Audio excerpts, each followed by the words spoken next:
Hello, everyone. I am Hex Harper, and welcome to a very overdue episode of the conversation. Today, I have got someone very super awesome, Nick Brown, the man of renown, who is a knows like a pretty big history buff and whatnot. So, hey, just go and say hello. Ahoy there. No, I had to say it. that's Just fine. for the pirates. But yeah, I remember you telling me that you focused on a lot of you know, pirate lore and all that. So what inspired that whole fascination? Oh, where do we begin? I think it begins all the way back in the year 2003 with a little film called Pirates of the Caribbean: The Curse of the Black Pearl. And as soon as think that film came out, I was immediately hooked onto pirates for quite some time. And then sort of went away as Star Wars came out, the prequels, and then once Revenge of the Sith was done, wasn't any big movies coming out for a while until the second pirate film, Dead Man's Chest, came out in 2006. And the hype for that movie, I think, caught my attention a lot. Not just for the movie itself, but the history behind it, because around that time as well, one of my favorite pirate documentaries came out, True Caribbean Pirates, on the History Channel. That came out at the same time as well, around the release date of the pirate movie. So after you watch the movie, you're like, "Oh, fantasy Johnny Depp, Jack Sparrow. Wow, that's great." And then I, as a kid, I watched this documentary. I'm like, "Oh my God, there's a lot of this stuff is interesting. This history stuff. What is this? All this pirate stuff?" And that sort of led me down the long, long, long trail of doing all this research and whatnot. And it was also the first story I ever tried to write was a pirate story, so it sort of have that little connection there as well. Oh, okay. And Hmm.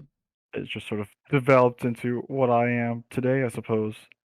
It's the topic I always go back to in history. Like I'll learn the Civil War, I'll learn about ancient Greece, but I always come back to just pirates in general. So Yeah, I mean, around that time or whatever, there wasn't. Yeah, like Pirates of the Caribbean was really the big thing or whatever. There wasn't a lot of other movies in that genre. I mean, like you had Muppet Treasure Island back in the '90s, which I always loved, and then I mean, not trickle in here and there, but I mean, not since like Errol Flynn did you get just the vast array of swashbuckling adventure and all that kind of stuff. So yeah, it's but yeah, yeah, because we didn't see much of like pirates in the media since Errol Flynn. We had the Treasure Island with it was a TV movie though. It was with I forget who's John Silver. It was Charlton Heston, I think. Something his name's something like Charlton that. Heston. But yes, I think that's it. And then it had a young Christian Bale as Jim Hawkins, and then Christopher Lee as Blind Pew, and then a few other like recognizable actors you would see in movies, but in small roles. But that's probably also probably the best adaptation of like Treasure Island, the story itself. Um, there's other great like Treasure Island adaptations like Treasure Planet or the prequel Black Sails TV show. But like if you're just looking like what's the best adaptation of uh the story Treasure Island, I would say that TV movie is your most accurate adaptation of it and probably the best in terms of being as closely tied to the books as possible. Even I would say even more so than the 1950 Treasure Island with Bobby Driscoll as Jim Hawkins and Robert Newton. I still need to see Treasure Planet. I'm Oh, I, you haven't seen like Treasure there's like a Planet? couple times when I could have, and I just like either just didn't end up like I think Dunn was gonna watch it once on one of his private things, and I just ended up falling asleep or something like that. I'm like, ah, damn it, I missed. It. But Oh, we'll or, we'll set it up somehow. We'll find a way. uh, That's a good one. But I mean, let's I cannot talk again as usual for these things. Like who like while you're researching and whatnot, who really just absolutely captivated you as a or just like you oh yeah, I've heard a lot about it. It's like that guy fucking amazing. Kind of who who really Oh, who really won you over. oh, as a kid, it was Blackbeard. Blackbeard by a long shot. It's a little cliche because everyone knows him, but it's Blackbeard. Edward Teach. He's such an interesting historical figure in terms of like pirate history and whatnot. We don't know essentially where he comes from. There's been suggestions that Edward Teach is an alias, um, not his real name and whatnot, but just the things he's done and sort of how infamous he is. He's not the best pirate by far. There are a lot of better pirates than him.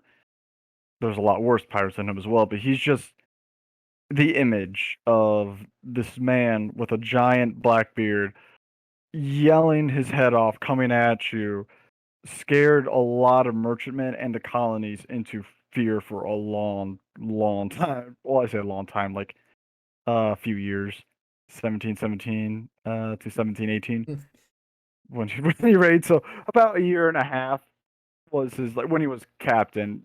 He was under like the tutelage of Benjamin Horngold before that time, before he became captain and sort of took on the persona of Blackbeard.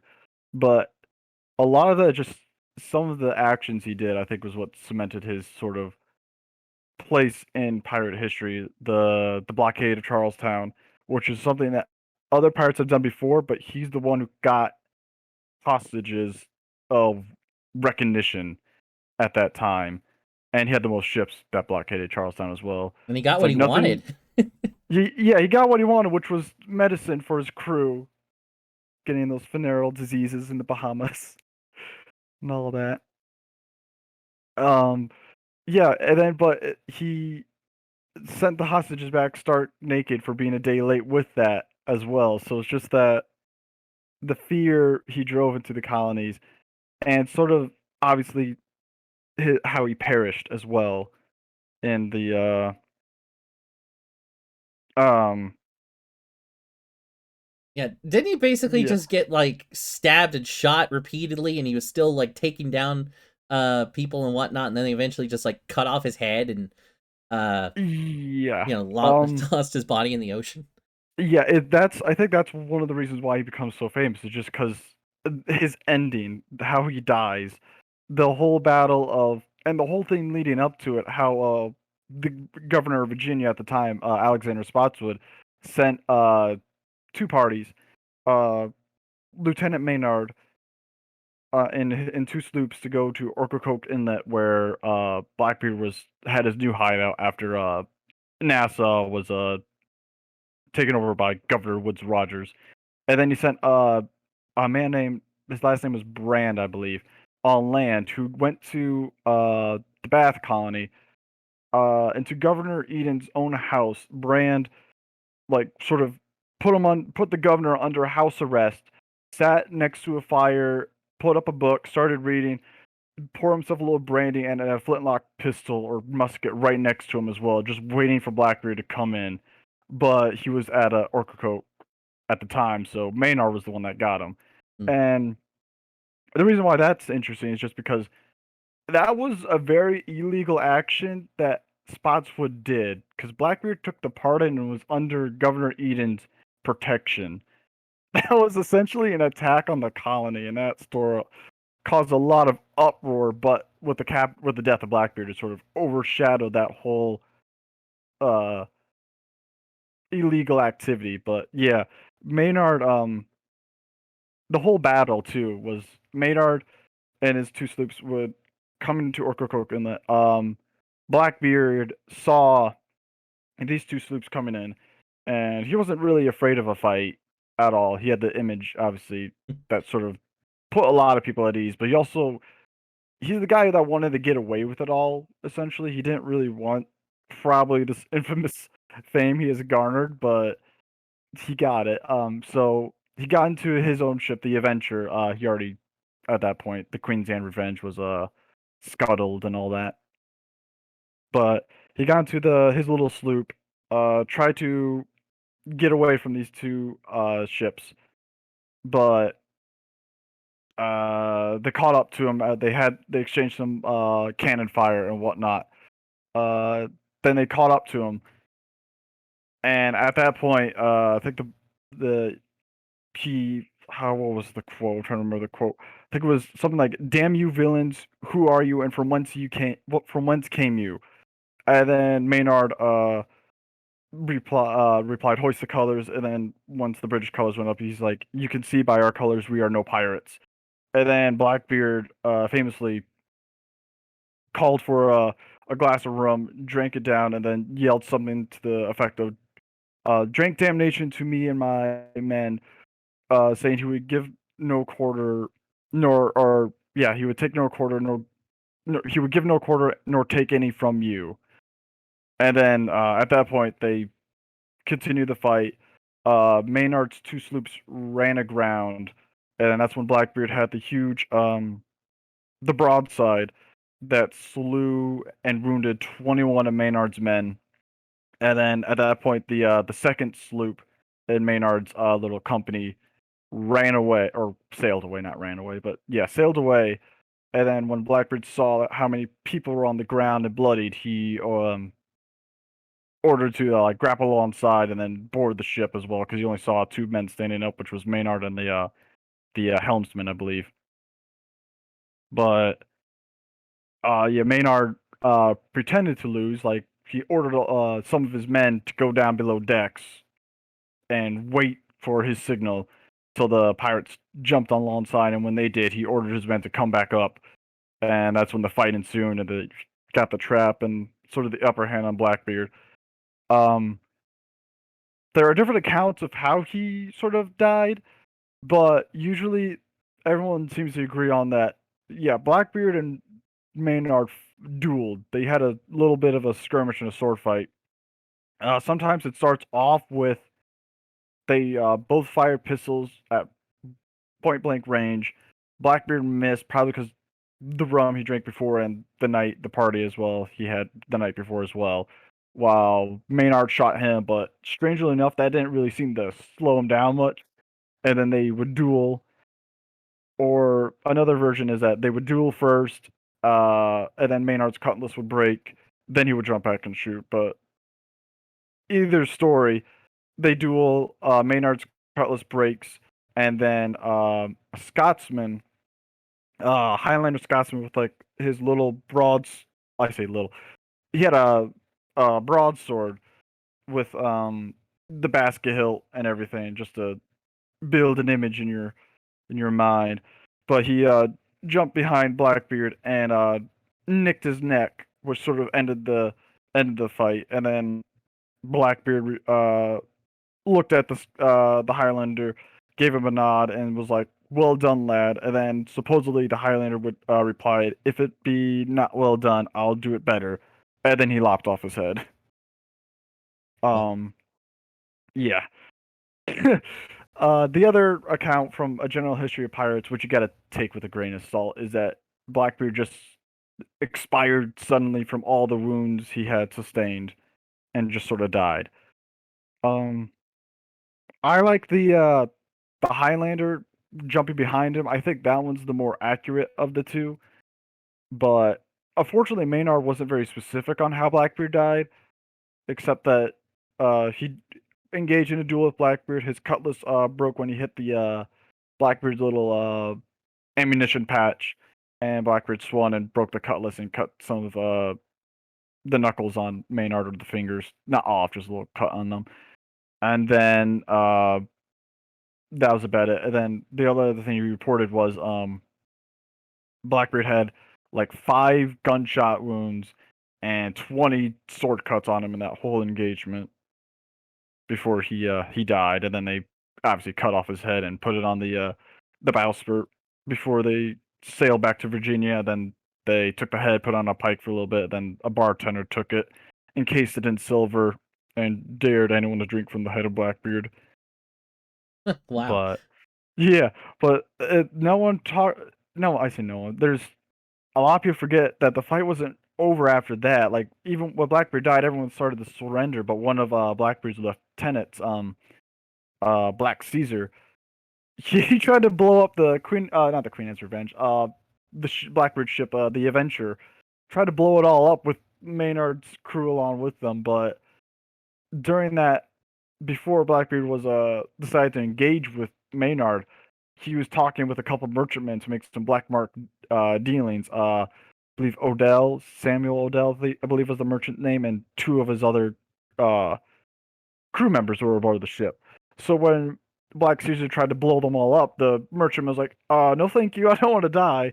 So they sort of slowed down Black Caesar long enough for the British soldiers to come down and restrain him before they blew them all up. Yeah, you mentioned that Queen Anne's Revenge was scuttled. I did not know that. Wasn't that like a really nice slaver ship or something? Uh, Yeah, yeah. It was the French ship, the Concorde, I believe. He scuttled it before he went to Governor Eden in Bath. Is Bath North Carolina? I think it's North Carolina. why'd you scuttle it, or why'd you have to? Oh, two versions. There's two different versions. The one is that he didn't know where he was going, which no one believes because he was such a great sailor, especially in the Battle of Orcocoke where he tricked Maynard at one point to run aground and then deliver the broadside. Um, the more popular and I think the one that's more accepted is that he wanted to downsize his crew, too much sharing the plunder and whatnot. So while Stede Bonnet was getting a pardon, he ran the Queen Anne's Revenge aground, took his most trusted men and all of the treasure, the supplies and whatnot, and just left them there on the on the sinking ship on the sandbar. Just sort of so that way he didn't have to share all of his other plunders with everyone. Ah, okay. And then yeah, they discovered that ship not too long ago. I don't think they found it soonish, I believe, but I'm not sure. But yeah, that's sort of why he did that. And then Steve Bonnet picked the survivors up, like, "Oh, let's go hunt Blackbeard down," but they didn't. They didn't really know where he was going or find him. And then Steve Bonnet would have his own little misadventure before the Hangman's Noose and all that. And then yeah, Blackbeard met his fate. So yeah, I think that's why as a kid Blackbeard definitely was the more the more interesting of the pirates. Just the way, especially the way he died, the way he went out was it feels like it came from a movie, like the swashbuckling movies you see of old. A duel with the dashing hero and the evil villain. It's just And setting your beard very on fire. yeah, very party. Yeah, yeah, that's a big Charles Johnson. He wrote a general history of pirates, which is a lot of the stuff we know comes from that book written at the time, but a lot of it we know is sort of made up or it's a hyperbole. Like him lighting his beard on fire with like, or put like matches under his hat and then his beard and light on fire. That might be fictionist, just because back then you couldn't really clean yourself on a ship, so you would have this greasy black beard. You're not gonna set that on fire just because That you're just gonna set make your it whole beard on. oh, that's just gonna make it burn faster. Yeah, you're just gonna set your whole beard on fire. Like, whoops, there goes But that persona. I mean, if anyone would, I wouldn't I would not picture it. Yeah. So maybe under his hat or something, but or in his belt, but definitely not in the beard. It's like that one might just be your hyperbole, but definitely some of the stuff he did is just true. He's not as villainous as people make out to be. Like deals with the devil and whatnot. Um, there's some theories of what Blackbeard, like, was it just pretending to build this image up so that way when he did hunt down merchant ships and whatnot, they would immediately surrender and not fire a shot, or was it something else? One theory is that he was sort of a drug addict, which is built on the premise of the oh, at one point he and his some of his crew, like Israel hands, went under the decks and they would light this little tar thing uh to feel hell's fire or something like that, to feel hell's heat was what they said. And they would just get high off that. And when Israel Hands tried to leave, Blackbeard shot him in the leg. And then when Hands asked him why he did that, Blackbeard supposedly responded with, "If I don't kill a man every now and then, people will forget who I am." Um, and that's why Israel Hands wasn't on the adventure when it engaged with Maynard. He was on the beach at Orkokok watching it all go down, and he would later testify against those pirates to secure a pardon to live. And he makes an appearance in Treasure Island as well, if anyone remembers that. But uh, that yeah, so that's one theory. He's a drug addict, which maybe some credence to that, but or that whole affair of why Hands was not Israel Hands was not on the adventure could have just been made up, and he could have just been too drunk to get up off the beach or whatnot. It's reality is often disappointing, as someone might say, when it comes to history. But yeah, um, I'm trying to think of another. Well, this is a theory with no evidence whatsoever, and was brought upon by the Lost Pirate Kingdom documentary, which I have very very bad feelings against, just because of how historically inaccurate it is, or how it just introduces theories without evidence and treats it like fact, like that he had syphilis, and then that's what drove him mad and gave him the Blackbeard persona and everything. It's like, where do you get that evidence from? Where's your proof? Show me something. It just doesn't. It just treats it like fact, which that's probably the and that was a theory that was just introduced by that documentary. It's like, okay, I don't think that's true, but you know. I think I remember you like just mentioning like oh it's like some deep hatred for this thing. So I tell me more. 'Cause Oh, where do I begin with that? It's just they're obviously taking a lot of the story beats, historical beats from the book Republic of Pirates by Colin Woodard, which is a very great pirate book. If you ever want to read it, I highly recommend it. But they take those beats and they just sort of fit them on the screen. It's like they just do things like Anne Bonny being a whore, like she had sex with Benjamin Horngold and Blackbeard. Like, where did that come from?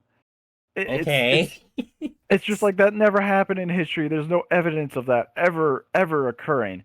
She just sort of does it, and it's like, oh right. So she just had sex with so many prominent pirates of that time. I don't think that's the case. Um, they treat Charles Vane like he's a mad dog, which he's definitely he's not like maybe a mad dog, just like he's not he's not psychotic. He's not Edward Lowe who cut out people's hearts and force other men to eat them. He's not that cruel, or he would. He's not. He doesn't. If in one part in the show, he cuts his lip, or no, he cuts his nose, the inside of his nose to scare the Spanish uh soldier or sailor. It's giving away some information, and that's just not what Charles Vane would do. He would just probably beat the sailor to them instead of inflicting pain on himself. That's an Edward. That's like an Edward Ned Lowe thing to do. Ned Lowe is like a psychotic pirate. He was so drunk one time he asked the surgeon to stitch his lips together, and he did such a poor job that they broke, and he was able to yell and talk and all that, and killed the surgeon. Um, Ugh. yeah. Ned Lowe's we'll save him. He's another topic for discussion. But yeah, that Lost Pirate Kingdom. What? Such a disappointment. It's a very cheap documentary too, which doesn't help it. I can be fine with cheap, but it it wants to do like a historical fiction rather than a documentary, which it's like I'd be more fine with it if it was just like a short miniseries, a short historical fiction miniseries instead of a what it was supposed to be, a documentary trying to be accurate to history when it really, really wasn't. Like at one point, uh, they make this whole thing up where Henry Jennings tortured the Captain Pedro de la Vega on the Spanish mail ship to find the location of the Spanish treasure fleet that sunk in 1715, and where they're like sort of storing all that treasure while they recover it all. And he's torturing him. And that's when the whole Charles Vane happens. But it's just like that never happened because Henry Jennings didn't torture people. I mean, he would. He had anger issues for sure, but he was more cold, calculating until he gets really pissed off in certain occasions. And then he would lose his temper. But he didn't. We know for a fact he didn't torture Pedro de la Vega because Pedro he just gave all the information away. He's like, oh yeah, because he's been robbed before. His ship was plundered already. He hid the silver before the previous people couldn't find it.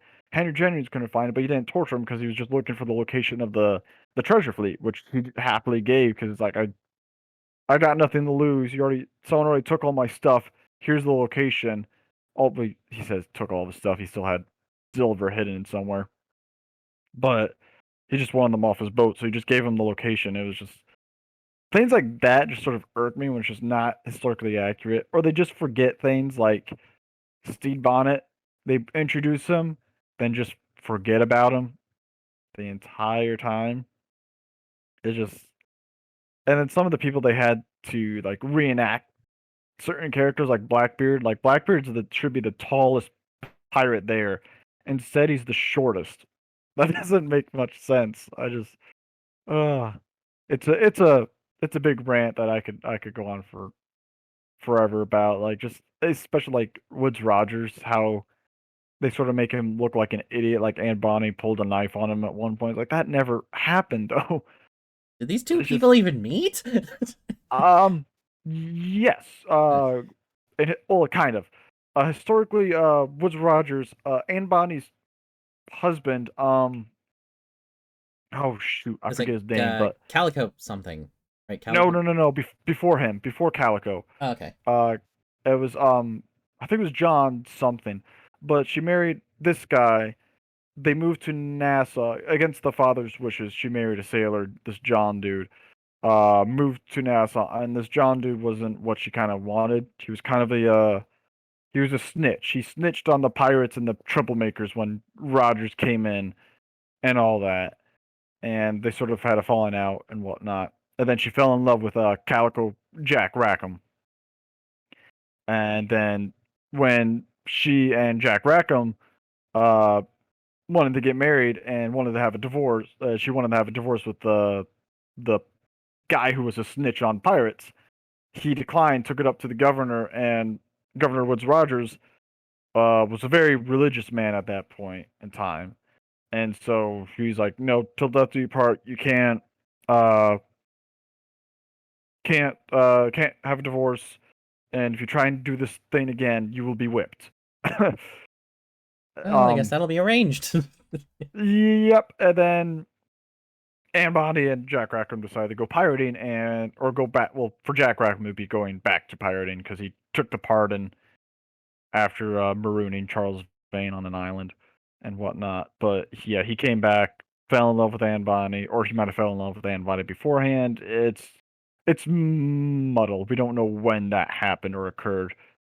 But yeah, they fell in love. They said, "Screw Woods Rogers." They go on. They steal a ship and go off. And at some point on their misadventures, they met Mary Read, another woman pirate. Either she was already a crew member on that ship, or one of the captains they took on the merchant ship. It's not clear, and nor is it clear like what how did how did they react when Mary Read was they found out Mary or Mark Reed was Mary Read.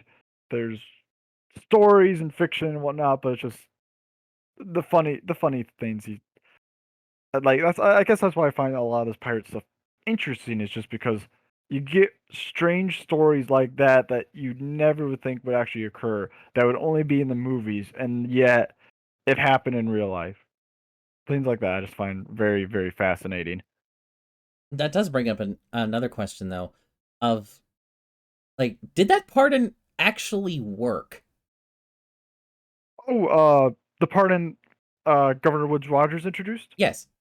Yes, it worked very, very effectively. It because once the pardon, he introduced the pardon, got onto the ship, and sort of like pretty much everyone sort of was good with it. I say everyone. Charles Vane was not. It worked for most people, but Charles Vane, very angry. Um, but everyone else on the island was fine with it. So he sort of would Governor Rogers had a blockade around Nassau for a little bit. Charles Vane had two ships, his little small sloop and a French merchant ship he stole. Set that ship on fire and used it to sail into the blockade. Rogers got his ships out before the burning flagship came and rammed into any of them, so he was perfectly fine. But it was a good distraction that got Charles Vane and all the people who were very adamantly against the pardon, including Jack Rackham, out of there. And then he came in, and everyone else, like Benjamin Horngold and Henry Jennings, accepted the pardon, no problem. Henry Jennings accepted the pardon and then moved back to oh, I think Jamaica, I believe, and just sort of retired from the whole affair. He got his money from the treasure fleet. He got his pardon, so now he wasn't being hunted down or anything like that.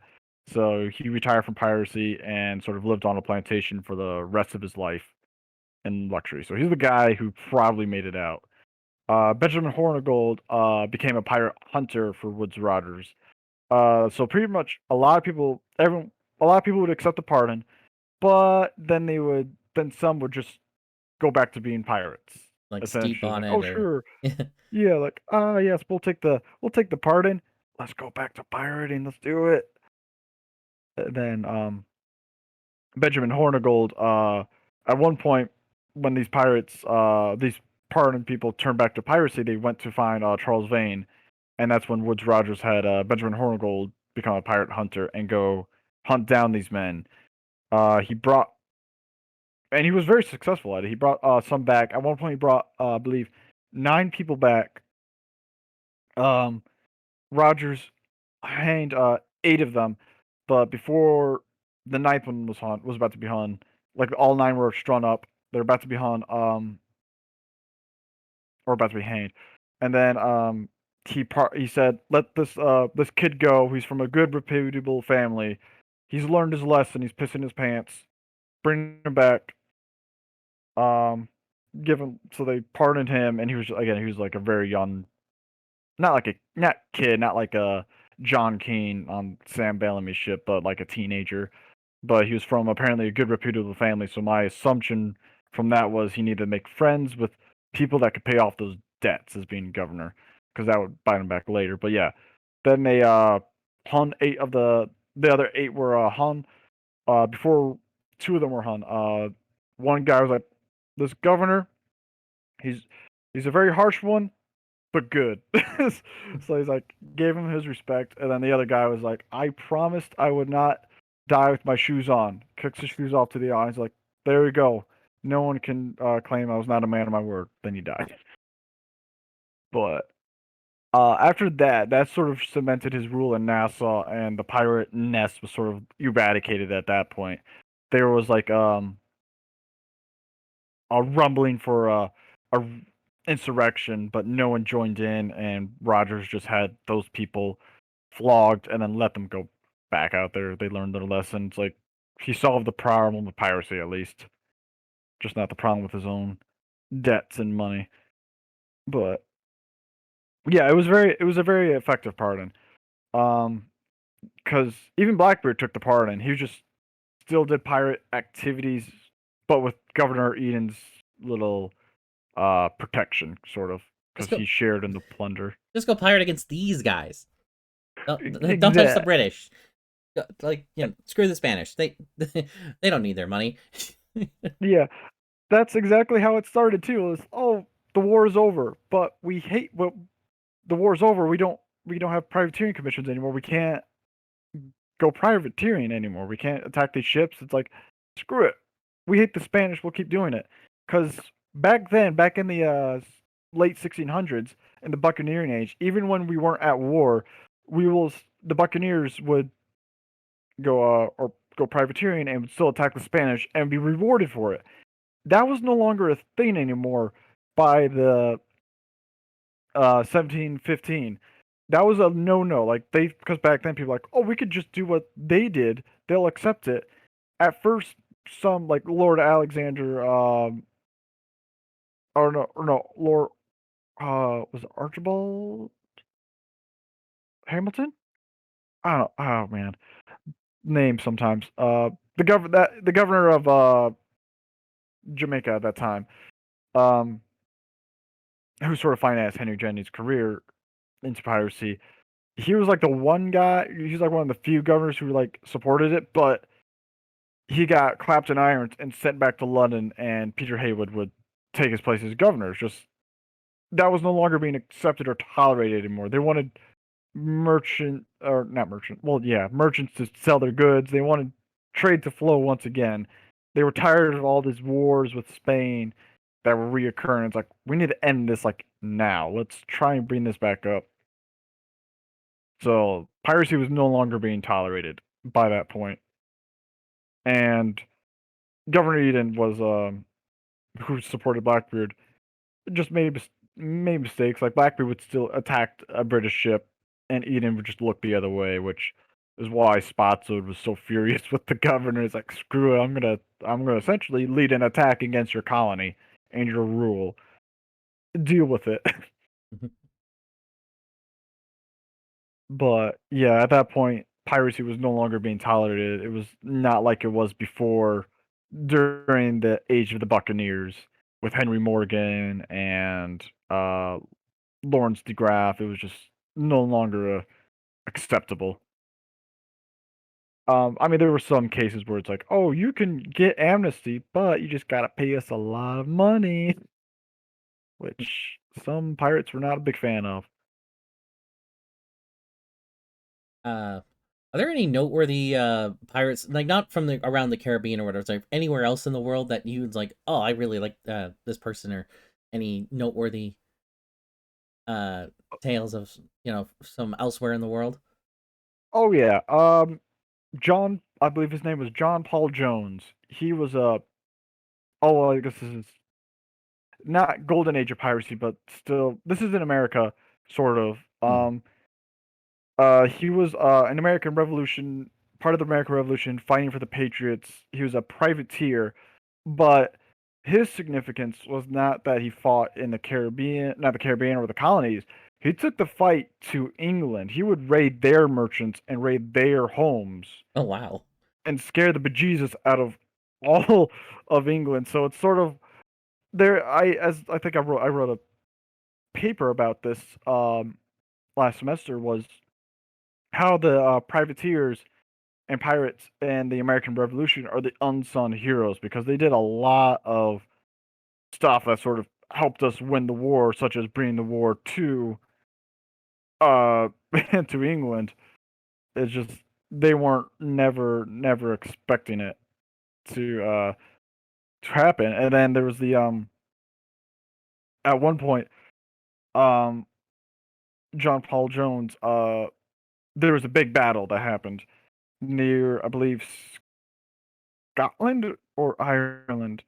Um, Regardless, it was he fought against two man of war British ships and won that battle. Even though it looked like he was going to lose and all that, he sort of won that battle and sort of shattered the image that the British had that their fleet was invincible at that time. It's just like, no, this little privateer from a colony just sort of, for well, not from the colony, but just serving the American Revolution, just beat us.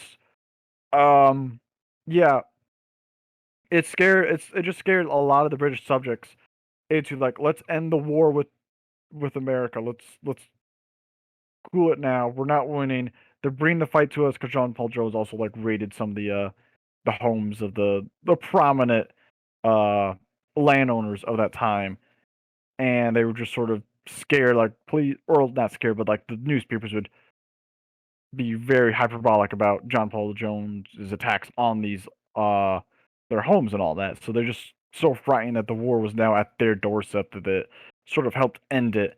And the French celebrated John Paul Jones as a hero too, gave him some medals and whatnot.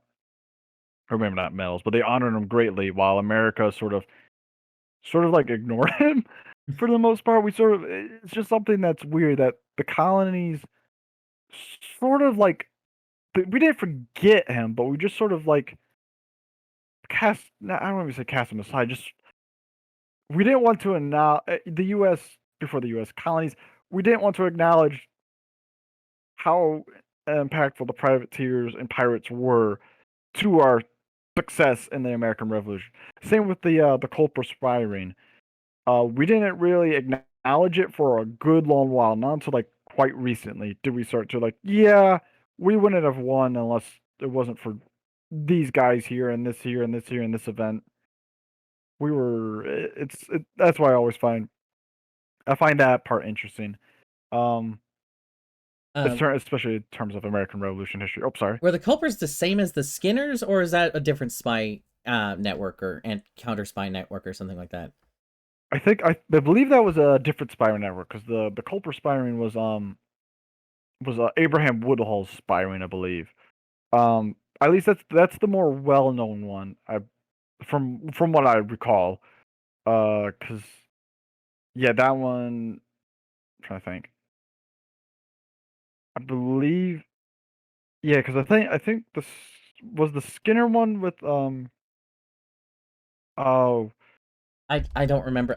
I honestly, it was just one of those like minor little factoids I uh pulled out of a fucking kids show I used to watch when I didn't have cable, and I'm just like, oh yeah, this was an anti-spy, and there was the and you know, they were kind of against the Cowboys, who were loyalist spy was a loyalist spy network. oh I think that's General Houston's spy ring, I believe then.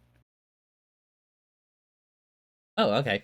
Yeah, I think that was with the Texas Revolution. I think that was the Skinner spy ring, I believe. Yeah, the Culper spy ring was Washington's, and I think General Houston used his own Skinner spy ring and with the Texas and against Spain and all that. Oh, Or not okay. Spain, Mexico. I could have sworn that was all Revolution, but never mind. It could be. It could be. We do have the power of the internet. I suppose we could always look it up real quick. Don't worry about it. Mhm. Let's see here. And then, Um, oh, I guess another the other famous pirate that I think everyone mentions is that's not in the Caribbean was Madame Chean, oh who yeah, was the what are your thoughts on her? she's probably the most successful pirate, but not. It's weird. I don't find her as interesting as like Bartholomew Roberts, Black Bart Roberts, or Blackbeard, or William Kidd, but she's probably the most successful pirate there is. It's just that she did maybe it's the culture, but she did just weird things like later on in life she would marry her son, which is like okay, weird. I mean she was a prostitute begin with, but she's still it's just very it is still I'm diminishing her, which I shouldn't have. She's a very successful, the most successful pirate probably, because she made the Chinese government have to just pay her to retire. Like, okay, go away now. Here's money. You can retire in luxury. Just stop with the piracy and all that. Because she built her own little pirate empire going on that disrupted trade so much that no one could beat her. Um, and whatnot. So that's interesting. And she makes an appearance in Pirates of the Caribbean at World's End, technically, with Mistress Chean. Nice little nod to that. But yeah, she did sort of, and her little empire. The reason I think she's the most successful is because her pirate empire lasted even after she like sort of retired. Not like last like the piracy was done and all that, but everyone sort of like managed to retire peacefully and whatnot, or well, not even peacefully, but just she made it. She got it what she wanted and lived. While another very successful pirate was oh, I can never pronounce his name. It's always a very difficult one to pronounce, but it's like uh Kanhoji, I believe was his name. I believe it was Kanhoji. Um, this was in India. He established a pirate kingdom, and the East India Company, the East India Trading Company, could not beat him. They had a huge little siege and battle. I say little huge. They had a huge battle at his pirate kingdom. They lost. They had another big giant battle. They lost. They could not beat him in battle. But his pirate kingdom crumbled once he died because he had far too many heirs, and they all wanted his giant. I say giant, but like his castle, his kingdom, his empire. They wanted it, but they killed each other for it, and then the the East India Company took the last heir, and that pirate kingdom dissolved, and they took it over finally. But it was like it held out for a few years until like 1729, after like two giant battles in 1721 and 1722. I mean, it's like once Kenoji died in 1729, it sort of like was on the decline. It was like 1750 something, 1750. I want to say 1756, but once that pirate kingdom died, it ended. But while Mistress or Madam Chean's empire um ended on her own terms, and she got out in luxury, and I believe her lineage is still intact, while Kenhoji's is not. Didn't wasn't there like didn't the U.S. Navy have like a huge problem with Middle Eastern pirates or whatever, to the point where like just the Navy crews were wearing gorgets just so they wouldn't get their heads cut off as easily? Yep. That was I believe early 1800s under I believe Jefferson. I believe that was in the Pirates of Tripoli, and there was a huge thing going on with that because well uh Tripoli was not a an easy thing to conquer. As if you know World War II, we had a similar battle there Mm-hmm. as well. But yeah, it was like these the Tripoli pirates were just so bad. They weren't as good as like the golden age of piracy. They didn't disrupt trade that bad, but they were in like the um oh like the Barbary pirates and that sort of that North Africa is where they were at. And I think at one point they declared war on the US as well. I think they declared war first on the US, and then then a battle occurred where I think the British and the French got involved too. Everyone's like, let's just take out these pirates. They are too big of a nuisance.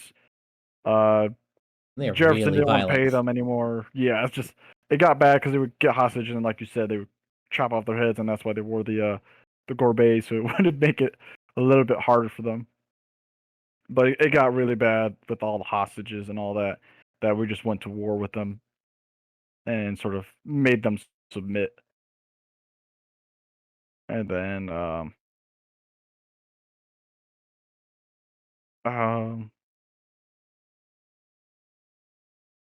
that was about that was about it about the pirates, because after that whole battle, they sort of just lost their power because we just sort of. I mean, when you got three nations going against you, it's not going to turn in your favor. But yeah, it was. Yeah, they were a big deal back in the early 1800s. Not as big as the golden age of piracy, because we sort of they got too aggressive too quickly, and we just sort of snipped Mm-hmm. uh that in the butt before it became a even bigger problem. But yeah, that was a big thing back then. Yeah, I can't imagine you get romanticized too much when you're just like, all right, let's just go from 0 to 60 and just start Yep. cutting off everyone's head like immediately. Yep. Especially when like they paid. Oh, we got paid. Kill them anyways. Hooray! It's like, oh no, don't do that. That's how you die. Like that's how you lose. And that yeah, they got beaten real quickly. But it is funny just because Tripoli, there was a battle in Tripoli in World War I as well. How that connects to it is Oh, interesting. how does that connect? Oh, not pirates, just like sort of same areas where we did battle with the pirates. We would Ah, do because battle. The British would do battle with the uh how was it, Germany, or was it the Ottoman Empire? But it was like Winston Churchill's greatest failure because he was all for the Battle of Tripoli, and it blew up in his face was it? real quick. I mean, what was wrong? Was it the geography or the? Yeah, and he just sent far, far, far too many men. Like so many men died. I forget the numbers, but it was it was bad. I mean, we had another battle in like in World War II as well. Tripoli just seems to be a place where a lot of battle was just held. But yeah, we lost a lot of men in that whole engagement, and it sort of discredited Winston Churchill's in the World War II era the way to command. So he joined the army as well to sort of gain some redemption from that. But yeah, Tripoli, very just an interesting place with a lot of history. The more you think about it, because it had the pirates, and then it had a battle in World War I and a battle in World War II. Just that'll be an interesting place to visit one day. Um, is there any pirate that you like that just does not get the credit or appreciation that you believe they deserve? Ooh, um, I want to say Bartholomew Roberts, just because he's overshadowed by a lot of other pirates like Blackbeard and Henry Jennings, uh, Oliver Levasseur, even Ned Lowe, because Ned Lowe was a psychotic, but they all had these things that just sort of overshadowed Bartholomew Roberts. But Black Bart, as he was known sometimes like Black Bart or Pistol Proof, he was a very successful pirate. Like he captured over 400 ships in his little 2-year career. Wow, that He, that's in only 2 years. That's fucking mhm. insane. Yeah, 2 years. He raided. His first action when he became a captain, like Howell Davis, um, was his sort of, I don't know, mentor but friend. They were both Welsh. So they had that little connection. They would talk Welsh sometimes. Um, Howell Davis tried to infiltrate oh, what was it? Oh, Port. Oh, I forget what it was. But they tried to infiltrate this place, and he would like pretend to be like a privateer, and then he would ransack the place or take a governor hostage. That was sort of his thing, his disguise. They saw through his disguise and killed him. They for some reason they elected Bartholomew Roberts, who was forced into piracy as a navigator. So it's like, what did he do to make the pirate crew vote for him to be their captain? I don't know what it is. No one knows what it is. But when he was told that he's captain, Bartholomew Roberts was reported as saying, "Well, I have dipped my hand in muddy waters, and it is better to be a uh, commander of men instead of a follower," or something like that. And then his first action was sort of to gain the trust of the crew. It's like, all right, we have a dead captain to avenge. We're going back and we're gonna kill everyone there. They don't kill everyone there, but they kill a ton of people and take everything that wasn't nailed down in that whole little city. And they avenged their captain essentially, and no one died. Hmm. Not one of the pirates in that raid were killed, which is very impressive. And he got the name Pistol Proof. I believe it was there because someone tried to shoot him, and I think he responded like, "Can't fire a straight shot," and then had them sent pirates to go kill the guy who tried to shoot him. He was just brutal. He's like, "All right, you were forced into piracy. You decided to be a commander. Now you just you just avenge your either your friend or captain. I'm not sure, but you did what you set out to do, and you became immensely rich because of it." But he also had these weird guidelines. Like every Sunday, they would have a little church thing going on, prayers and all that. And that's the only day the musicians can rest. He had musicians on his ship, which I don't know how many other pirates did. Like an actual like an orchestra, I guess. Not just like people just singing shanties and all that. Like an actual thing going on. Um, but yeah, and then another action that people just don't talk about as much with Bartholomew Roberts, and that is the little pirate code that he created, like the only surviving pirate code, not only but the most famous. But he hung like well, first there was Governor of Martinique and the Governor of Principe, I believe. Both wanted Roberts dead because of that, and Roberts felt offended at all this. Like they have the audacity to to try and kill me. All right, they're going to war with them. And he, at one point, he surprised the French man of war that the governor of Martinique was on, took it over, and then hung the governor of Martinique on the yardarm.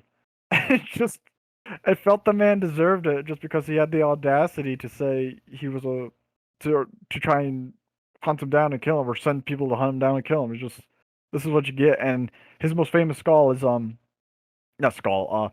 He had many. Bartholomew Roberts had many flags. He had one where it's a pirate shaking hands with like a skeleton with an hourglass between them. The other one was Bartholomew Roberts standing on a skull, a governor Principe skull, and a governor Martinique skull on his each of his feet. And then yeah, he did kill the governor of Martinique at one point, or at one point he did hunt him on the yardarm and whatnot. He didn't get the governor of Principe though. He didn't kill him, but yeah, he just he just did so much stuff like that where it's like, how is this not talked about enough? I, probably because he's a weird historical figure because we don't fully know why he went to piracy, why he didn't, because he could have been fine. He was a man that was forced onto a pirate ship. He didn't want to be a pirate. He could have been fine just if they got to trial and whatnot. He just says, "I'm not a pirate." People would testify that he was not actually, he was forced against his will to become a pirate. They would let him off the hook. He gave good But directions. he gave them directions. He was a navigation guy. Yep, that was exactly why they needed him. That's why a lot of like surgeons and carpenters would be forced onto ships, onto pirate ships, because of their expertise. And they would ask the passengers on that ship, like, "Tell my family, tell the government that I'm being forced against my will on a pirate ship because I don't want to be hung up with them if they ever get caught and whatnot." So it was sort of their get out of jail free card. Not really, but because sometimes they would get hung up, like, "Oh wait, he was forced against his will. We have people testifying it." Whoops, too late. And then if there was no doctor, then the carpenter became the doctor. Pretty much. It's like that's how it would go. Like, all right, now you know the soft arms, perfect, good for the job. But yeah, yeah, Bartholomew Roberts. They don't. I don't know why. You don't see him much in like in media. You see everyone, pretty much almost everyone else but him. And I also think it's because he became a pirate a little bit after, like Nassau is where almost all the famous pirates either went to at one point, originate, or just visited at some point, like intersected. Like so many pirates intersected. Like even Howell Davis was at Nassau at one point, but Bartholomew Roberts was not because at that point Woodes Rogers was in control, and many of the other pirates at that time sort of were imprisoned or dead. Like Vane was, I think, dead at that point. Anne Bonny and Mary Read were in prison. I think Jack Rackham was his skeleton was in the gibbet or in the gibbet. and Port Royal at that point as well. So at that point, Bartholomew Roberts didn't really have anyone to interact with, which makes it hard if you're trying to make a movie about pirates or TV show or documentary, and you just want to cover Nassau and all the main pirates there. It's like, how do you get to Bartholomew Roberts? It's kind of hard, but not really, because his death sort of ended the golden age of piracy. Um, by I forget his name.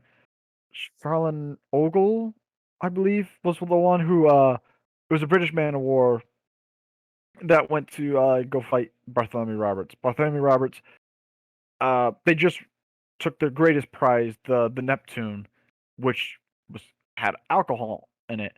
But so his crew was completely drunk and not ready to fight a British man of war like they were to fight the French man of war.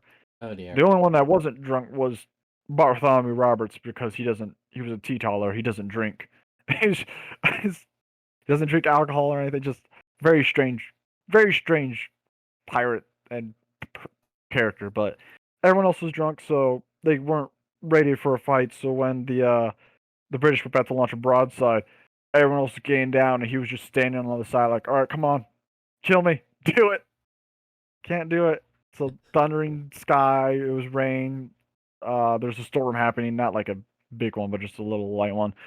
The pirates launched a little broadside, tried to shoot a few cannons here and there. It wasn't enough. And then the man of war fired one giant broadside, and it was a grape shot that took Bartholomew Roberts in the throat, and he Ooh. fell down dead. And then they threw his body in the water, covered it in cloth and chains, because they didn't want he did as one request was that if they ever were to be caught, Roberts didn't want his body to be put on display like William Kidd or Calico Jack Rackham, Blackbeard, his head on a pike and on the bowsprit. He didn't want that, so they threw his body in the water, and then they surrendered. Hmm. And that was sort of like the end of the golden age of piracy. There was pirates after Roberts, like Ned Lowe, but that was sort of no one could ever get to that success for as he did, at least in the golden age.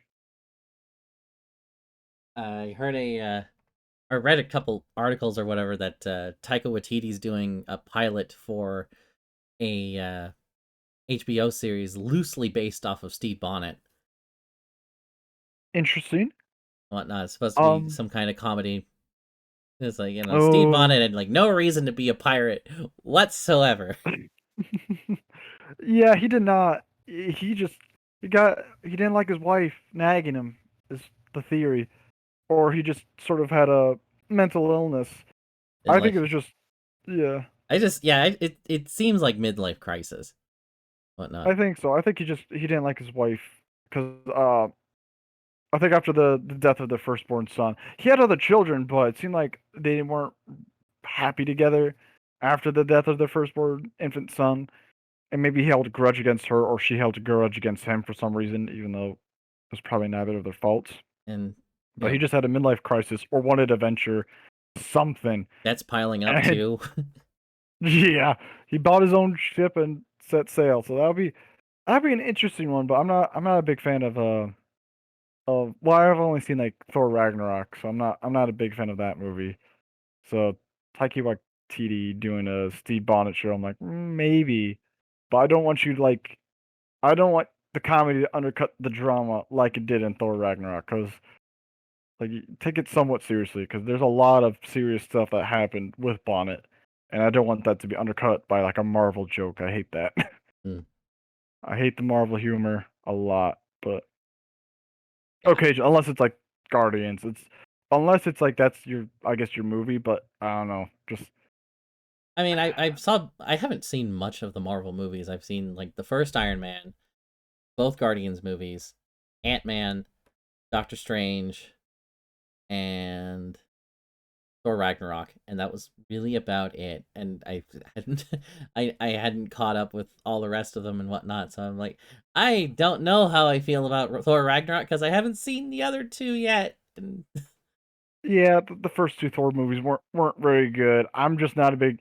Not a big fan of how they killed some characters in that movie, like his side characters through his first two. Like even though the first two movies were good, just you still got to use them, and they just sort of killed them off like they were nothing. It's like, oh, okay, I guess. I don't know, some of the comedy undercutting like the some of the drama in that film. I'm also not a big fan of.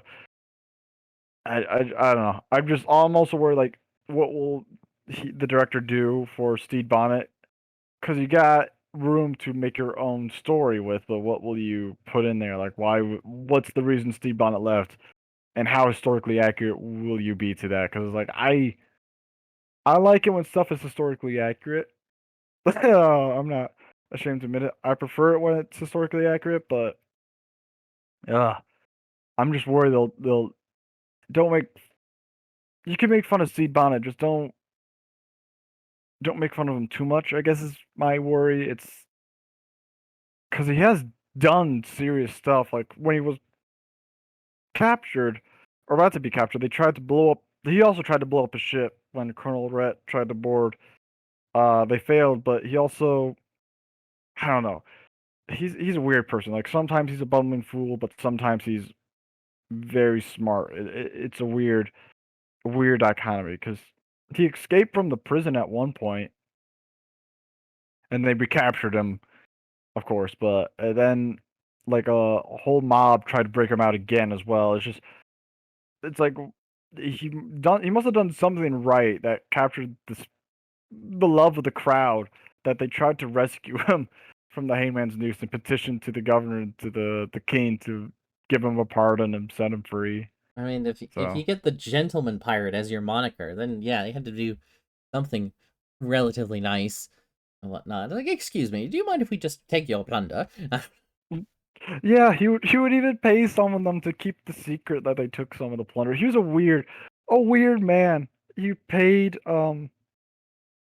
his own crew in wages, which wasn't a thing. It's like no, you get money when you get a prize. You don't just pay them on a monthly salary essentially.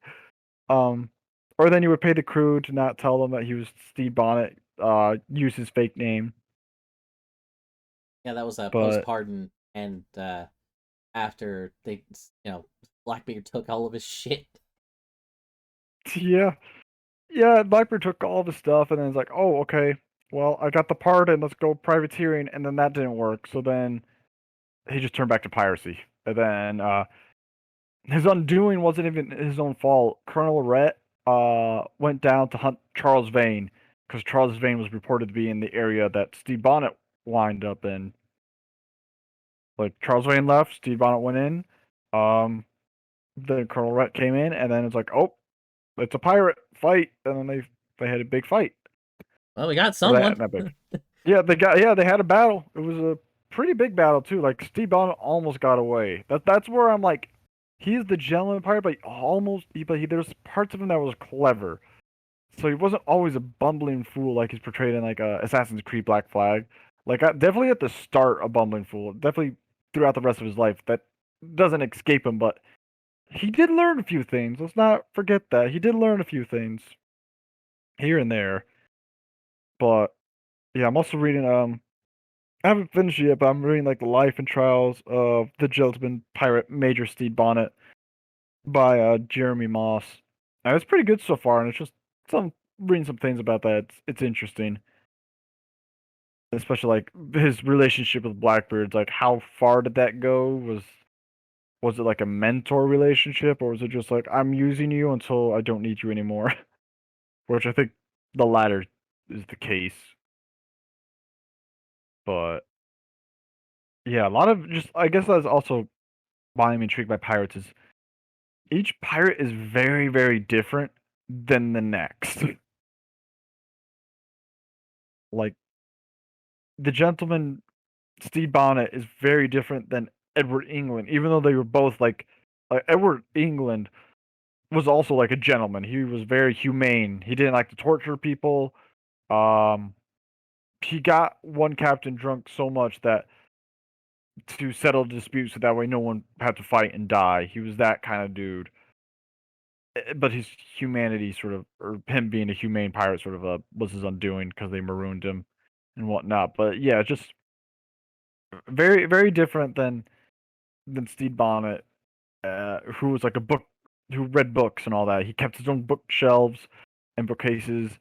He would walk around in his nightgown at night. It was very weird, and I'm sure that the injury he sustained from the Spanish man of war and earlier in his career didn't help him with his like either if he had a mental disorder or being bumbling. Yeah, I Because mean, if a good chunk of your career is after you decided to take on a freaking man of war, uh, yeah. and it's like, and letting Blackbeard and whatnot take the reins. Yeah, it's kind of gives you bad measure comparison. I'm like, wow, our old captain sucked. hmm Yeah, because Blackbeard was up there while Bonnet was probably mid to low tier, but because even the man of war mistaking that he wasn't a sailor, he didn't know. The crew is like, oh, that's just a giant merchant ship. We can do it. Oh, we can't run away. Oh, fuck this. Fuck Yep. this. Yep. Whoops. Yeah, and he was just injured. He was just severely injured that he couldn't actually captain. So the Blackbeard's like, I'll take over. When they went to Nassau to recuperate, Blackbeard's like, I'll take over. Don't worry. I'll keep you here and whatnot. And you'll when you get off your feet and whatnot, get your injuries, and when you recover from your injuries, you can have the ship back. Which was the case until Bonnet lost the next fight. Then they returned to Pirate Cove, and Blackbeard's like, okay, you failed. Put one of my trustworthy lieutenants in command instead. Bonnet, you're now on the Queen Anne's Revenge until further notice.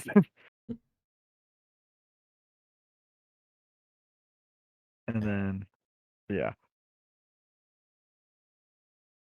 even the psychotic pirates are very very different than the uh, than the other psychotic pirate. Like I can't ever pronounce his name, but the Buccaneer, Francis Alonius, is very different than Ned Lowe. Even though they both cut out men's hearts and whatnot, like Francis gnawed on it like a wolf and threw it in the face of the Spaniard, while Ned Lowe forced another man to eat it. It's still their cruelty is very very different. They were both cruel men, but I mean Francis, his cruelty was especially against the Spaniards who sort of uh okay. So for Francis, he was an indentured servant. His ship, I believe, was wrecked in a storm or attacked by the Spanish. But I think it was attacked by the Spanish because he hid underneath the bodies of his comrades to hide from the Spaniards who were roaming the beach. And then he would swim all the way to or not swim, but he would get to a port, gather a crew, and then he would wreak havoc and revenge upon the Spanish, who he blamed everything for. He hated the Spanish, while Ned Lowe was just sort of he didn't he just he enjoyed killing. It wasn't for revenge or anything. He just sort of did it because he could. To steal a joke from Spoonie, there's chaotic evil and there's chaotic you've got problems, man. Yep, pretty much. And then I don't know. No one. There's a couple Ned Lowe dying at. No one really knows how Ned Lowe died.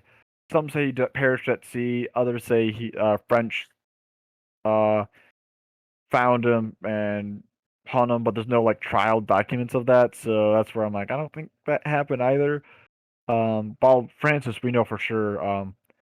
Uh, he got captured by natives and they were cannibal natives, so they ate him and Fun. his crew.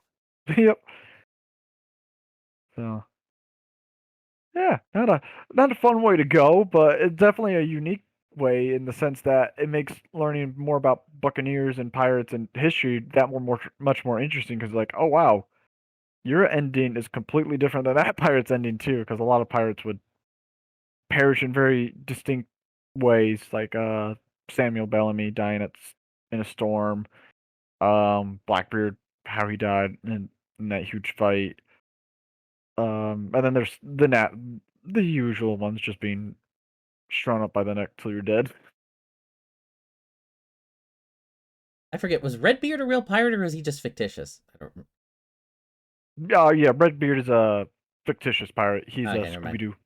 No, I thought there was a different Redbeard that they based it off of. I don't fucking know. Never mind. Uh, there's Bluebeard.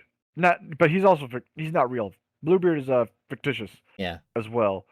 Bluebeard's the story of the guy who kills all of his wives and whatnot. No, yeah. But I know what you're talking about. Redbeard. That's a reference to the Barbosa brothers. Oh, okay, the Barbarossa. Okay. All right. All right. Okay. Yeah, my bad. That took me a hot second. But yeah, that's the Barbosa brothers. That is the reference. I became Redbeard after his one of the brothers died, and then and then when there's only one brother, he became Redbeard, and that was in the 1500s as well.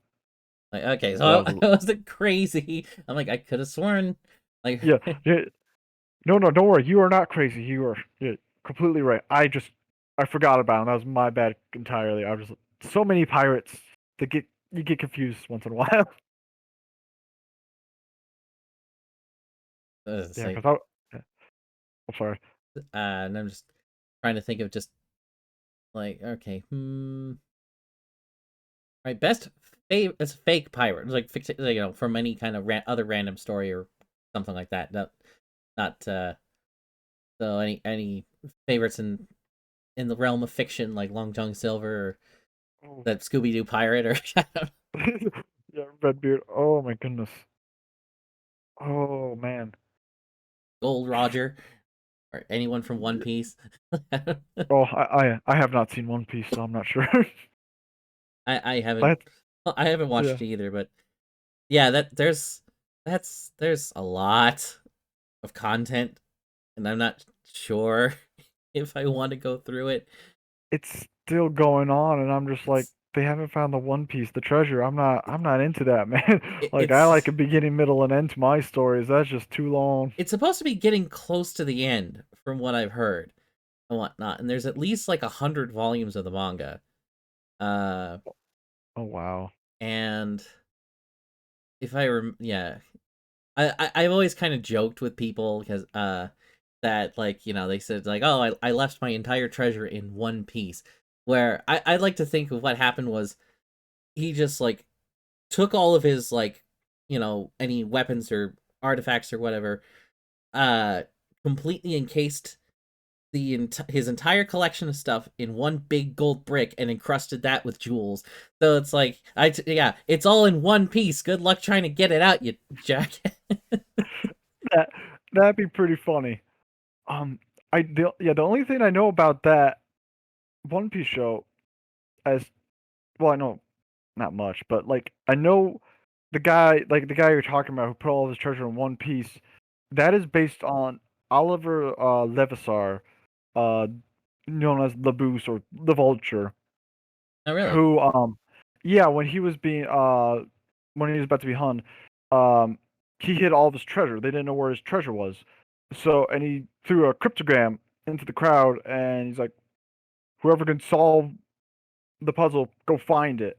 And then they hunt him, and to this day they're still trying to solve that puzzle and trying to figure out trying to solve the cryptogram and where that treasure is. And my joke is that I think he just made it up just to screw around, just to screw people over. It's like, good luck trying to find that. It's like What doesn't exist? we just dumped it overboard and we just told you it's somewhere else. Pretty much. It's like, oh, we don't know where it is. Or it could just be that someone else just found it, like, oh my god, look at all this gold, jewels, what? It's mine now. Like And how many pirates actually did like bury their treasure or whatever? Just kind of that stereotypical scenario. uh um I don't know the number off the top of my head. There's a few. Maybe Oliver Levisar, if what he said was true. William Kidd buried his treasure temporarily just to keep it hidden while he went to visit the governor in New York, I believe, for a pardon. And obviously that didn't work out in his favor because they like, nope, arrest him, go dig up his treasure. And that's why people are like, well, where's William Kidd's treasure? Like they found it. There might be a few bars they missed, but like silver bars they missed, but they pretty much got his treasure. Um, yeah, because the treasure stuff doesn't really originate from William Kidd's ordeals or whatnot, but that's more of a Treasure Island kind of thing. Ah, okay. I think, yeah, that sort of started the stereotype. But I mean, there have been a few. I know I'm missing one as well. I can't remember who it was, but I know that I'm missing one pirate who also buried his treasure. Because there are examples of pirates who did bury their treasure. It's not like a not unheard of thing, but it's not it's not what they did. It's not very common. It's like the crew is not going to watch the captain just bury their treasure and be like, What are you doing? That's all of our good. We just won that fighting this merchant ship. You're not burying our goods. What are you doing? No, give it back." Like, well, we're off to go find some more. Yep. Um, I he didn't bury his treasure, but I think a lot of it attributes to Henry Avery as well.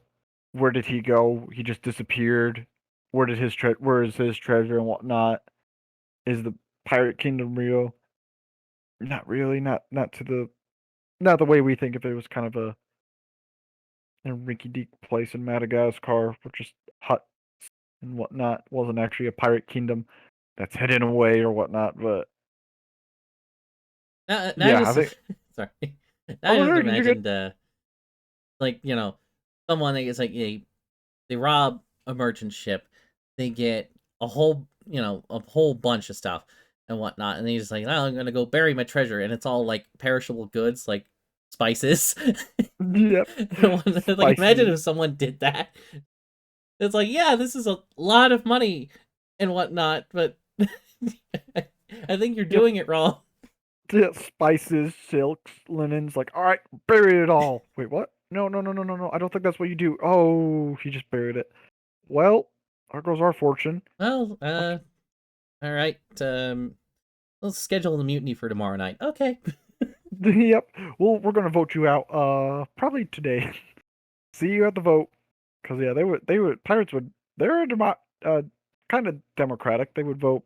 I think they voted out like one pirate ship was recorded voting out a captain like or voting in a captain like 23 times or something like that Oh. in a year. They yeah, not unheard Uh, of.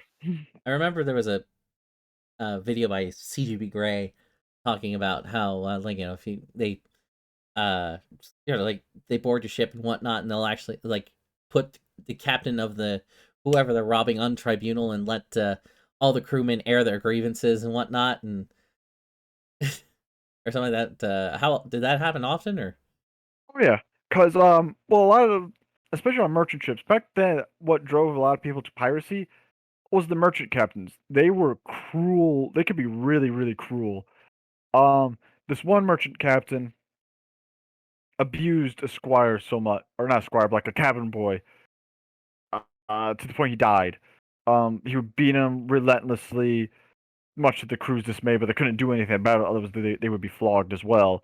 Uh, he like starved and dehydrated this cabin boy so much that the cabin boy was asking for water for like the last request because he was dying. He was just beaten up so badly that he was gonna die.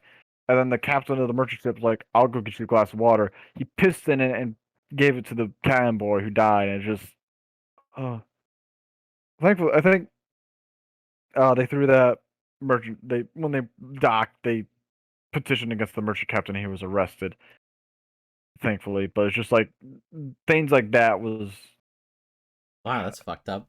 yeah. That's like the extreme version I read in the Republic of Pirates book. But it's there are other things, just abusing the crewmen, whipping them, sort of singling out some people and just to beat them. Sometimes for fun, they could be very cruel. Sometimes you also just get fine merchant captains as well. It's not every case they're all evil, but they could easily abuse their authority, and they would get the most money despite the crew doing the most work. And sort of ticked off a lot of people, so they would become pirates and gain money and riches really quickly. All about risk and reward. Yep, a short and merry life shall be my motto, said Bartholomew Roberts, which it was. I'm pretty sure it was definitely short, and I'm pretty sure it was a merry life for a lot of these sailors, for a lot of these pirates. I mean, if you if you get like 400 ships in 2 years, that's that is certainly an impressive life indeed, and definitely a good record. Mhm. Yeah, 400 ships and hunt a governor. I'm pretty sure he did something right. But yeah, back to favorite fictionist pirate. I don't know. Is the answer maybe is like I don't know. I want to. Jack Sparrow's up there. I love Jack Sparrow, but what they did to him, like Dead Men Tell No Tales, not a big fan of how they made him like a goofball in that. And I think I love he's such a unique character, and I love him, but he takes away I think some of the other shine away from the other characters who are also really great, like Barbosa, Will Turner, Elizabeth Swann, who are great in their own right as well. But I'm gonna have to go with Flint from Black Sails. That's probably my favorite fictionist pirate. Why is that? Very he's cold and calculating, but he's a very relatable and understandable character as well, despite all the cruel things he does to the captains. But his motivation and that the darker side of him that corrupts him, it's very hard to explain. It's one of those you gotta watch it to know, especially in the second season where it reveals his history, where he comes from, and what made him Flint, what made him take on that name and become a pirate and seek revenge and war against war against all nations.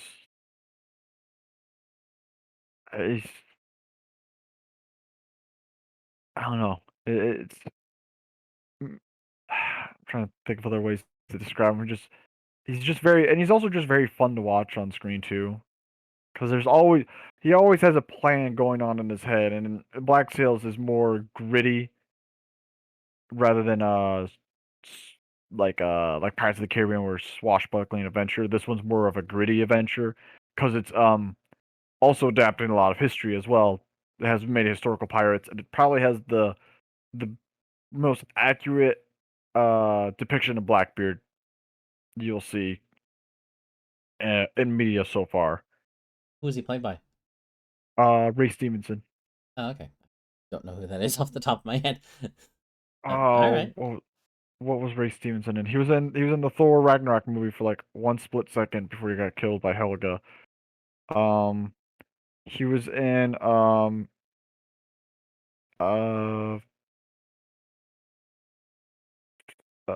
you ever watch the Rome TV show? Nah, I didn't. I remember Ah, there was so many freaking ads for that show on stuff like Flip and whatnot. That along with I don't know, some like some fiber cereal or some fiber. Like Phalis was like making fun of just all of the same ads you would watch or whatever, and like Rome was one of them. And oh no, so I remember there was just so many friggin' ads for it, but I never watched it. oh man, yeah. Have you seen the final season of Vikings? uh Need to watch. I haven't finished the first season of Vinland Saga or whatever. I want to because it's really really Yeah. good. Oh yeah, Vinland Saga's great. No, yeah, Vikings is the History Channel TV show. Yeah, I haven't seen anything Y- from there. Yep. Oh my goodness. Trying to think what else. Have you seen the King Arthur with Clive Owen? No, Oh I'm not no. I'm not helpful at all to this. um, if you know Punisher Warzone. I know the Punisher. I didn't know there was a Punisher Warzone. Neither did I, but well, I mean, I did. It's like it's an older movie. Oh god, well, older 2008, but it's like a no one talks about it because it's terrible. But he was in that. He was the Punisher in that. Oh, okay. I Yeah, the can't think of 2008 anyone. Punisher.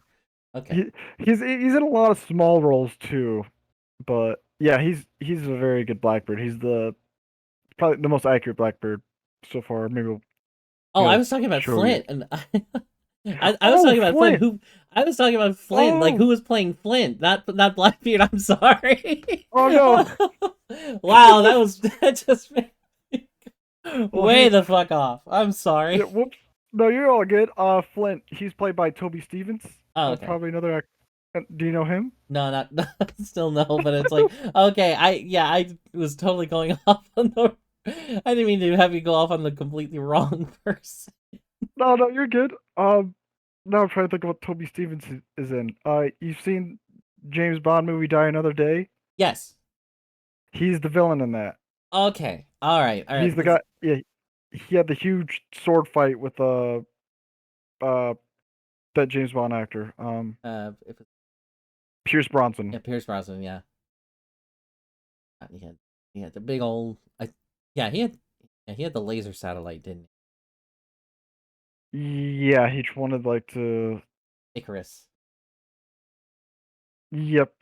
Yeah, I remember the sword fight. That's how I remember that movie. The sword fight before I knew who before I watched Black Sails. I remember that movie just for the long sword fight they had because Yeah, that was like I only one of saw that movie once, so I'm like, I'm maybe I think I can picture it in my head, but I can't really.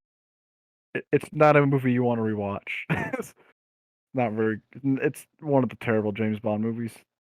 Well, I Uh, mean, to give it, I say to give it some credit, it's the one with the Bond girl that didn't disappear forever. That's true. That is true. Because I don't know why. Just all the other ones had Bond girls that just went poof. I'm I am no longer relevant, or never went Hmm. anywhere after this. So it's not like Goldfinger where the one you're like, oh, she's the Bond girl. Oh no, she's dead. She's the Bond girl. Oh no, she's dead. Um, who's the Bond girl? Okay, the pilot's the Bond girl now. Okay, I mean, not heck, gonna be. like some of the minor villains got more traction than the Bond girls did. I mean, like Odd Job and Jaws and Baron Samedi from Live and Let Die. Hmm. Whatnot, because Jeffrey Holder's just fucking awesome. Oh yeah, the I forget his name, but the midget in the Christopher Lee James Bond one where Christopher Lee was the villain and you had the midget henchman. Got Off of my, I didn't even remember. I didn't even know Christopher Lee was the Bond villain in any of them. yeah. Uh, now I'm just The man thinking. with the Oh oh yeah, sorry. I saw the man with the golden gun. The guy with the third. Didn't realize Christopher Lee was in that movie. I guess Yep, I he was was the really young when I saw it, so like yeah, I'll have to rewatch it he was now. the guy with the golden nipple. He no, The the golden third gun, but the nipple with the third golden gun. nipple. Yep. Uh, what a strange movie that was. I mean, 'Cause I just a lot of them were. yeah, af- it went really weird after Sean Connery's. No, even Sean Connery James Bond movies like Thunderball or Thunderdome. Thunderball. Thunderdome's the Mad Max one. Yeah, but we're Yep. beyond that now. Oh. Yep. Nice. That was good. I approve.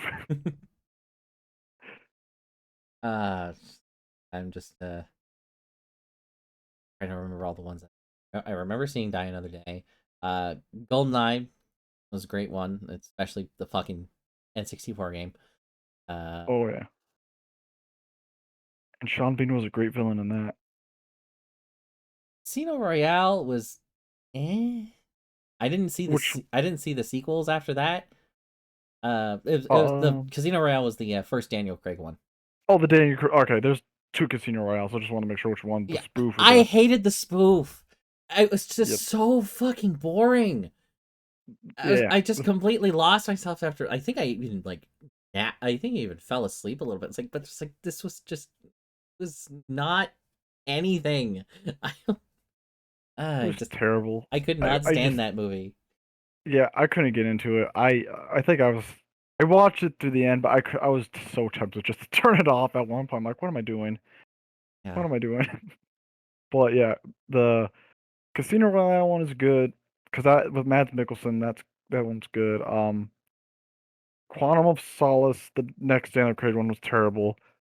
Um, Skyfall was the first James Bond movie I ever watched. not That was really. my introduction to the whole franchise. Yeah, so that was a special place in my heart just because it introduced me to it all. I don't remember But exactly which was the first one. I saw like a fair amount of the older ones, like Doctor No. I don't think I saw Goldfinger.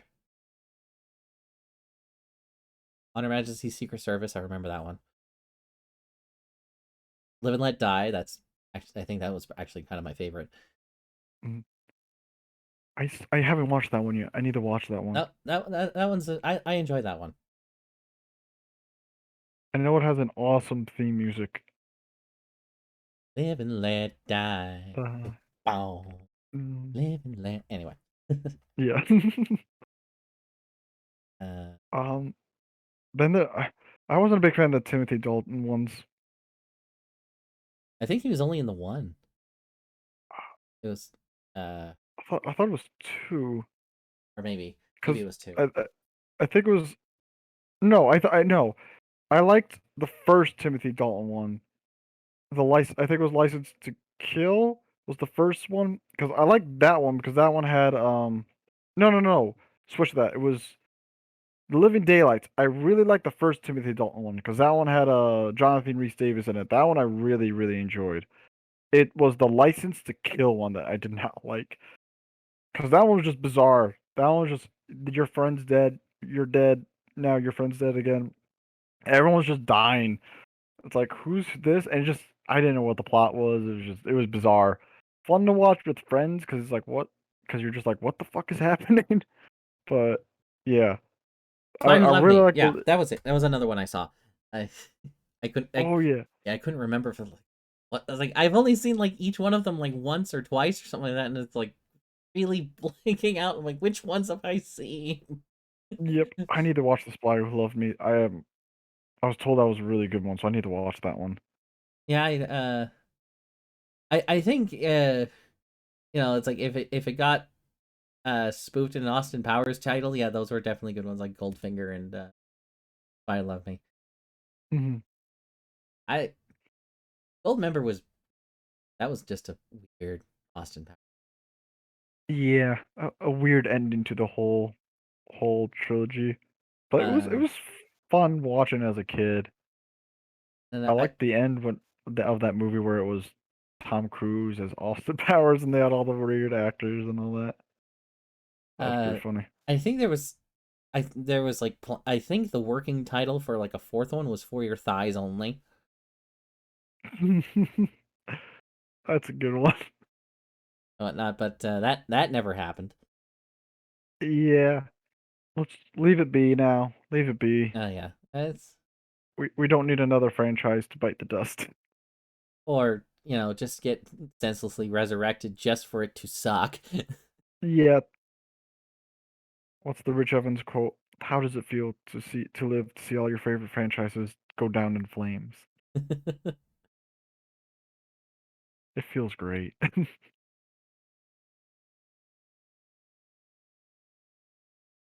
Do we see But his ball sack, Rich Evans? Like, yeah, yes, we see his ball sack. yeah, he has the best ball sack. You can't interrupt me when I'm trying to describe a Neil Breen film. Oh, oh, I need to rewatch that episode or just that clip. It's glorious. And I just imagine like Neil Breen doing a pirate movie and whatnot, and he's like the cabin boy, and he's just like furiously mopping the deck, and it's like it's all swabbed. it's It's all swabbed now. And there's just an awkward cut of two people in the captain's cabin with him just staring at them like, hey. Oh no, that would be scary. I don't want to imagine that anymore. Neil Breen in a pirate outfit, like no. uh, and he's like, he's part alien or something like that, and he's out to seek justice on the corrupt merchants and the horrible governors, and uh He'll have a CGI parrot. It'll be a CGI stock footage stock footage parrot on his parrot. shoulder. Stock footage parrot. He's so in tune with nature. You can't forget that.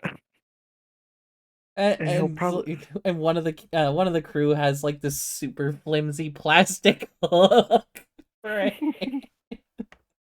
he has an eye patch that just keeps switching between each eye oh because yeah.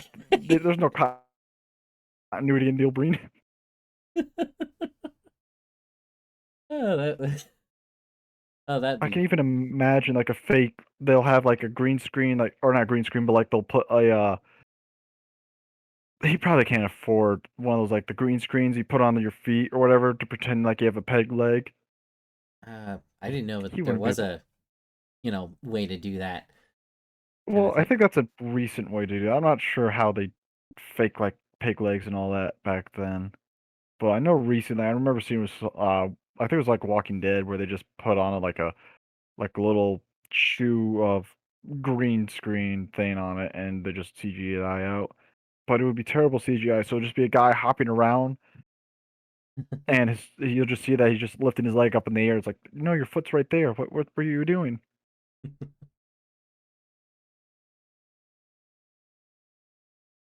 Oh, Neil Breen. Never change, never change. uh I mean, all of his stuff is modern day. Like, imagine the budget he would need to pull out a period piece.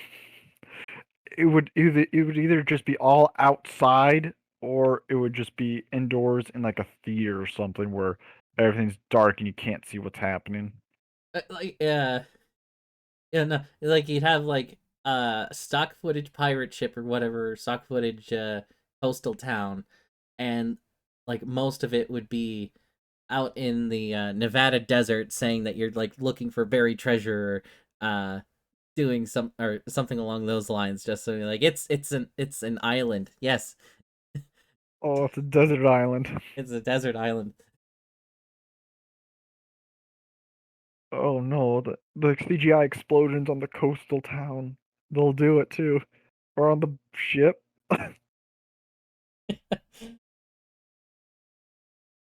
And then will he be jumping to ship like he did in Twisted Pair, where he's just super small and he'll zoom up on him, and the ship will just be ginormous and it won't match his measurements, and he'll just jump to the next ship while it blows up. Oh no, And you just see him, and he's kind of like, or where he place his body, it's like standing on top of one of the cannons that's poking out from the porthole.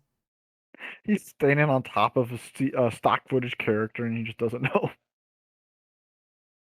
Oh no, we're giving him too many ideas. No, ignore this part of the video, Neil. But don't ever change. Yeah, don't ever change. You can listen to that part. Don't ever change, Neil Breen. Keep doing what you're doing. uh, let's. Uh, all right. I think we'll go ahead and cut off the show here. Thanks to everyone for listening in, and thank you for taking the time to chat with me on this, all this stuff. So, but anything else you'd like to close off with? Um, I love pirates, I guess. No, but yeah, thank you for having me on. It was a lot of fun just to talk about pirates because I don't do it very often, and I always love talking about this subject. So Yar. yeah, yar, yar, matey. All right. Ship Later, on me everybody. timbers. Yep, later.